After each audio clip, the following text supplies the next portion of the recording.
If you do it right, it should sound like tick-tap, tick-tap, tick-tap, tick-tap, tick-tap, tick-tap. If you do it wrong, it sounds like tick-tat, tick-tat, tick-tat.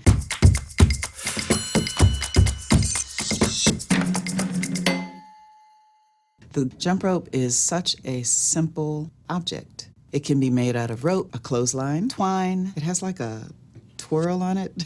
I'm not sure how to describe that. What's important is that it has a certain weight, and they have that kind of whip sound.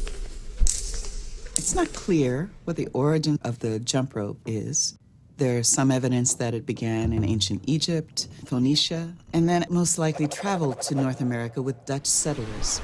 The rope became a big thing when women's clothes became more fitted and the pantaloon came into being. And so girls were able to jump rope because their skirts wouldn't catch the ropes. Governesses used it to train their wards to jump rope. Even formerly enslaved African children in the antebellum South jumped rope too.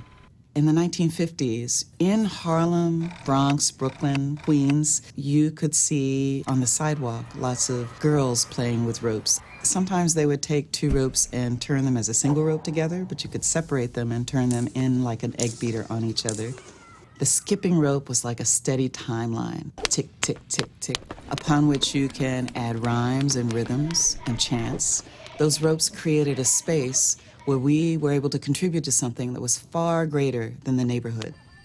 Double Dutch jump rope remains a powerful symbol of culture and identity for Black women.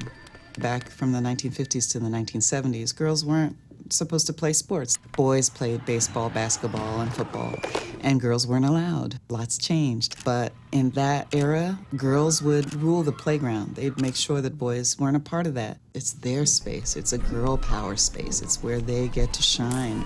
But I also think it's for boys because boys overheard those, which is why I think so many hip-hop artists sampled from things that they heard in Black girls' game songs.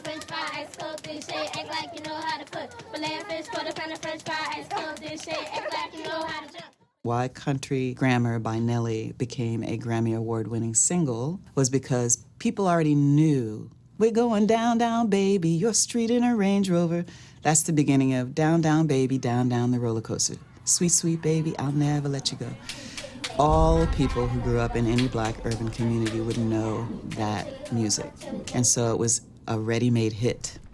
The double Dutch rope playing helped maintain these songs and maintain the chants and the gestures that go along with it, which is very natural to what I call kinetic orality, word of mouth and word of body. It's the thing that gets passed down over generations. In some ways, the rope is the thing that helps carry it. You need some object to carry memory through.